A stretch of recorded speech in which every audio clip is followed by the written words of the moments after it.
जरा सोचिए, एक ही बाजार, एक ही वक्त, एक चार्ट कह रहा है बेचो तो दूसरा कह रहा है खरीदो। एक तरफ ऐसा लग रहा है कि बेयर्स यानी मंदड़िये पूरी तरह से हावी हैं, तो वहीं दूसरी तरफ एक जबरदस्त तेजी का माहौल बना हुआ है। अब सवाल यह है कि यह कैसे हो सकता है? चलिए आज इसी पहेली को सुलझाते हैं। तो आज हम इसी गुत्थी को सुलझाने निकले हैं, बाजार के इस विरोधाभास को समझने के लिए और ये जानने के लिए कि कैसे दो बिल्कुल अलग अलग कहानियां एक ही समय पर सच हो सकती हैं। ठीक है, तो चलिए सीधे मुद्दे पर आते हैं। ये एक ऐसी उलझन है जिसमें अक्सर लोग फंस जाते हैं, खासकर जब वो मार्केट डेटा को देख रहे होते हैं। एक सिग्नल कहता है नीचे जाएगा और दूसरा कहता है ऊपर जाएगा। तो फिर असली कहानी क्या है? क्या हमें गिरावट के लिए तैयार रहना चाहिए या फिर तेजी की इस लहर पर सवार हो जाना चाहिए? यही वो सवाल है जिसका जवाब हम आज ढूंढेंगे। इस रहस्य को सुलझाने का पहला नियम क्या है? जूम आउट करना, मतलब थोड़ा पीछे हटकर पूरी तस्वीर को देखना। किसी भी चीज को सही से समझने के लिए यह बहुत जरूरी है। तो ये है हमारा सैटेलाइट व्यू। ये निफ्टी 50 का वीकली चार्ट है जो हमें महीनों का एक बड़ा नज़ारा देता है।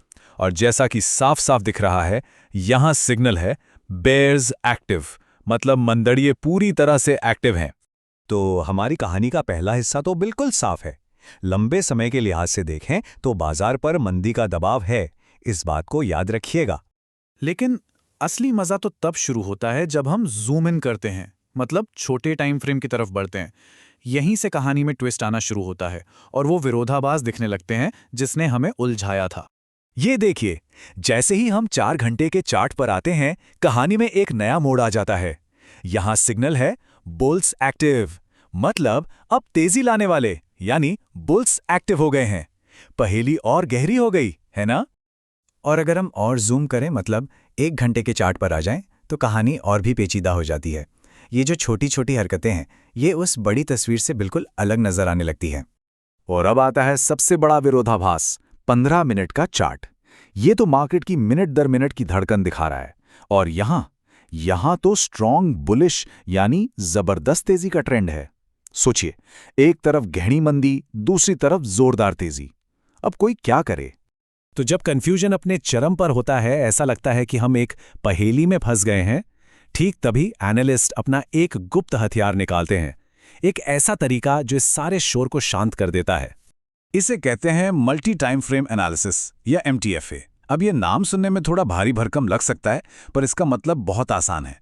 ये बस एक ही चीज को अलग अलग टाइम फ्रेम पर देखने का एक तरीका है, ताकि ये समझ आ सके कि छोटी मोटी हलचल उस बड़ी तस्वीर में कहाँ फिट होती है। इसे एक नक्शे की तरह समझिए, बड़ा आसान है। साप्ताहिक चार्ट है सैटेलाइट व्यू, जिससे पूरा महाद्वीप दिखता है। डेली चार्ट देश का नक्शा है। घंटे का चार्ट आपको शहर के अंदर ले जाता है, और 15 मिनट का चार्ट तो आपको गली गली का नज़ारा देता है। अब खुद सोचिए, अगर सही जगह पहुंचना है तो क्या सिर्फ एक नक्शे से काम चलेगा? नहीं ना, सारे नक्शे चाहिए होते हैं। तो एनालिस्ट इस जानकारी का इस्तेमाल कैसे करते हैं? सबसे पहले वो वीकली चार्ट जैसे लंबे टाइम फ्रेम को देखकर मेन ट्रेंड पता करते हैं। फिर वो 15 मिनट जैसे छोटे चार्ट्स पर काउंटर ट्रेंड्स यानी उल्टी दिशा की चाल को देखते हैं। और आखिर में सबसे जरूरी बात, वो ये समझते हैं कि ये जो छोटी अवधि की तेजी है, वो लंबी मंदी के बीच सिर्फ एक छोटी सी उछाल है या फिर ट्रेंड बदलने का कोई संकेत। यही कॉन्टेक्स्ट, यही संदर्भ बेहतर फैसले लेने में मदद करता है। अब इस स्लाइड में जो बात है वो वाकई में दिलचस्प है। ये पूरी पहेली को एक ही जगह पर रख देती है। ये शानदार तरीके से दिखाती है कि कैसे मंथली टाइम फ्रेम पर एक जबरदस्त मंदी का ट्रेंड 15 मिनट के टाइम फ्रेम पर एक जबरदस्त तेजी के ट्रेंड के साथ एक ही वक्त पर मौजूद हो सकता है। और सच तो ये है कि दोनों ही अपनी अपनी जगह सही है। तो यहां से सबसे बड़ी सीख क्या मिलती है? मल्टी टाइम फ्रेम एनालिसिस कोई जादू की छड़ी नहीं है जो भविष्य बता दे। नहीं, ये संदर्भ को यानी कॉन्टेक्स्ट को समझने का एक बहुत पावरफुल तरीका है। ये हमें बताता है कि छोटी छोटी लहरें भी उस बड़े समंदर का ही एक हिस्सा है।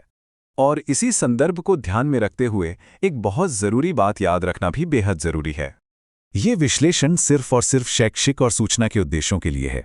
इसे किसी भी तरह से खरीदने या बेचने की सलाह न समझा जाए। कोई भी वित्तीय फैसला लेने से पहले हमेशा अपने वित्तीय सलाहकार से सलाह जरूर लें। और अंत में एक सवाल सबके लिए छोड़कर जा रहा हूं।